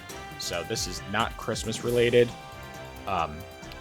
It's just something that I started getting back into today, and it's a YouTube channel that I've been a big fan of since 2019. So, with you being an anime fan, you may or may not have followed anything about Vic Mignogna back when accusations came out against him some years ago. And that's how I got introduced to this channel, which is Remakes Law. He's a. Are you familiar with him at all? Or? Yes, I followed him as he was covering the Mignogna trial. Okay, I'm very familiar with him. We were introduced to Nick the same way. So I just started getting back into some of his content, because like I had been heavily watching his stuff for a few years up through the Kyle Rittenhouse trial. And I watched as that was being covered, watched through all of that, and then I just fell behind because his channel blew up, and so then he started making a lot more content, and then I just couldn't keep up with it anymore. And but I started getting back into his channel some more today. I mean, like earlier this year, we had finally had the time to, we had taken the time over the course of weeks we started I think in 2022 a little bit, and then we took a long break and then got back to it this year, doing the Johnny Depp and Amber Heard trial, and we finished going through that in August of this year, and then I like seen some stuff off and on here and there. It's just his streams are long, 4 hours a piece, minimum in most cases. And then on top of that, now he only does the first hour on YouTube and the rest is on Rumble. So Rumble, you can watch the whole thing, but Rumble is not as good as YouTube in terms of a variety of different areas. But anyway, so Remakes Law, I highly recommend his channel. Be aware that yes, his content is not clean, but it's very entertaining, very interesting. You will get definitely a different perspective from him on many issues than you would get from me, but I don't think that's a bad thing. His perspective is really interesting, and as someone who understands law, he's really good at explaining it, and at the same time, it's very humorous. And of course, the whole Vic Mignogna thing, although it didn't end the best technically for Vic, it also still went well overall because he got his story out there, and he's doing really well right now, despite, having been canceled and all of that. So at least there's that. But yeah, the thing that I was watching today was he did another interview with Kyle Rittenhouse. And so I've been going through that. It's like a 3-hour interview, but it's good stuff. All of his stuff is great. I actually interviewed him in 2020 for the series that I didn't get to do as much of as I wanted to, called Dads in Gaming, on my channel. So you can check that out. I actually have footage from the Switch version of Doom 2016, and surprisingly enough, my footage comes very close to matching your footage, because it's like that same level. But yeah, it's a great channel, well worth checking out, and you can check out my interview with him if you like. Just go to the Frozen Gamer 87 on YouTube, and if you look at the Dads in Gaming playlist, you will find the interview with Nick there. There's that, among several others. I did 8 of them total. Didn't get to do all the ones I wanted to do, and eventually I want to try to revive that series, but I haven't gotten to it. So anyway, all that being said, once again, TLDL, Remakes Law. I recommend Ricada Law. Check out his channel. Do your dissuasion. My dissuasion is to not take the Game Awards seriously tomorrow. Or, granted, you already will have taken it seriously by the time this video goes up, but I hope that you didn't take it seriously. Game Awards show, it's not the end of the world if your favorite game won or lost. At the end of the day, if you enjoy the game, that's what matters. I mean,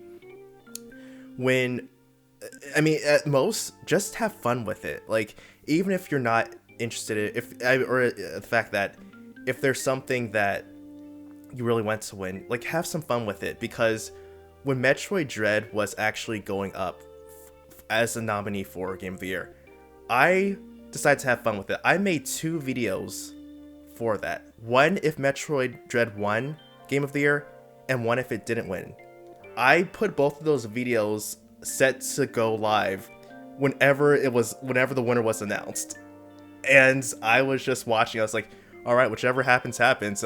When I saw it lost, I said, well, I guess this is the one we're going to send out. So only one of those videos has gone out, but I had fun with it because it was interesting. It was, even if Metroid Dread won, I would have liked that. But at the same time, it's still something I could have had fun with. So just have fun with the Game Awards show. Don't take it seriously.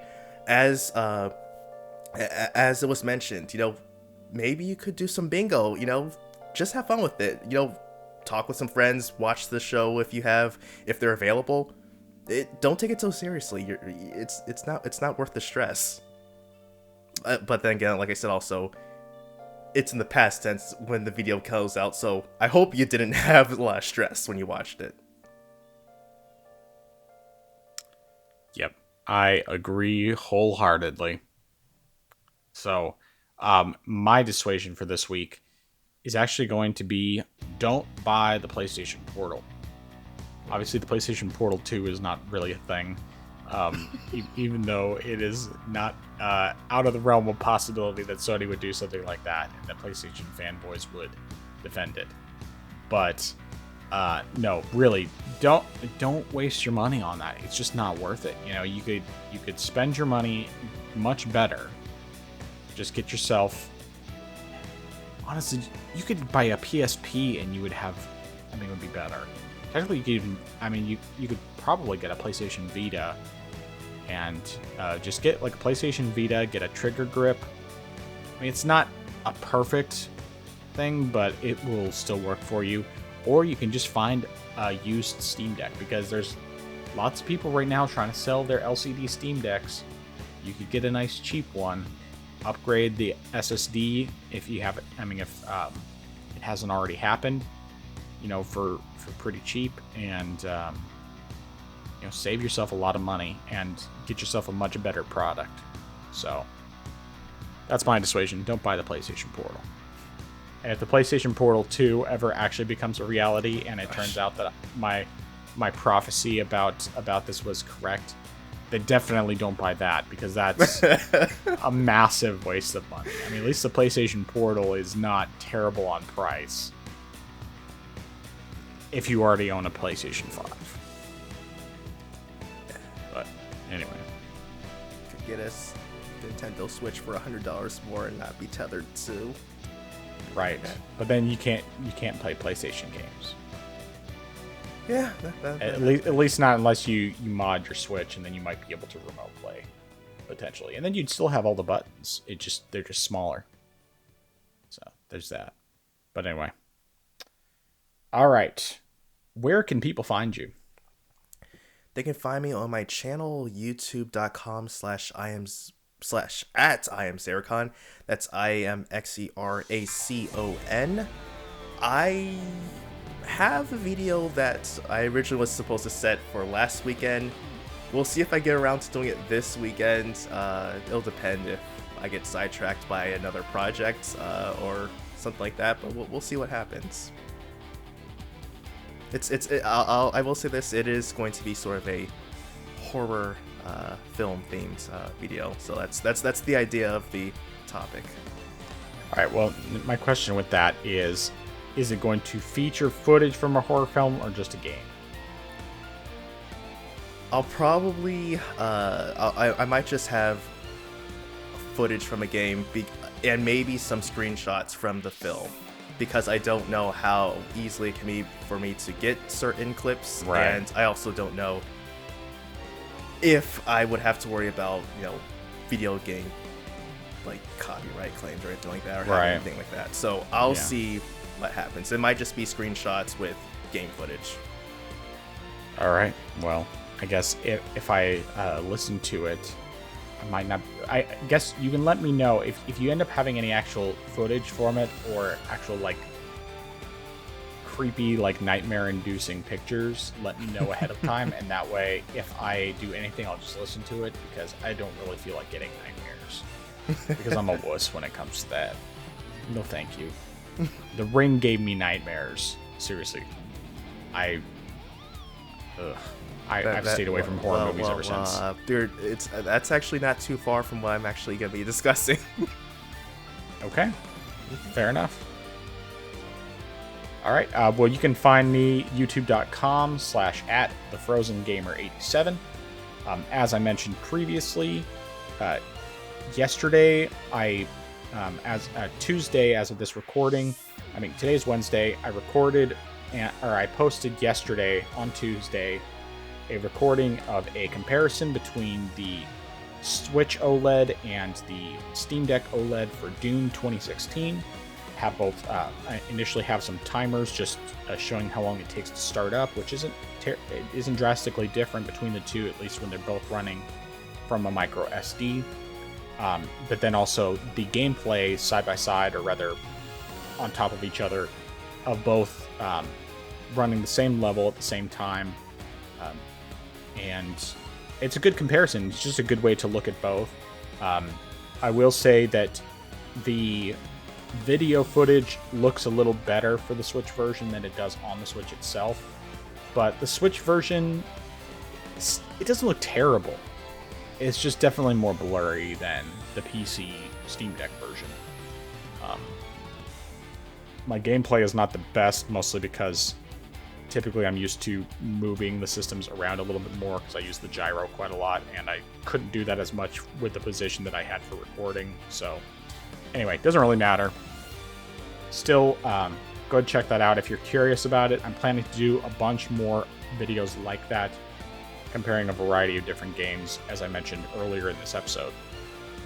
Additionally, by the time you hear this, the Game Awards will have already happened, and of course our satirical things that we talked about earlier about all the things that supposedly happened, I don't expect a single one to happen, but at least I am going to be, God willing, I'm going to be live streaming the Game Awards. I may have to start a little bit late, and then I'll just kind of catch up. But I'm going to be live streaming the Game Awards and playing bingo, filling out my bingo card, seeing how many things I can get. Justin may be able to join me at some point, depending on timing. We'll figure all that out when he gets off work. But either way, it should be a good time. Feel free to feel free to check out the video after the fact, because it will be after the fact by the time you hear this. And let's see if any of my predictions were even remotely accurate. And I hope to God that none of the fake predictions I came up with about stuff that happened there actually do happen. So we'll see what happens. All right. I think that's all. Bolts remastered? I'm sorry, what was that? I said you don't want Nuts and Bolts remastered? I could Or care Screws less. Loose? Yeah, screws loose. All right.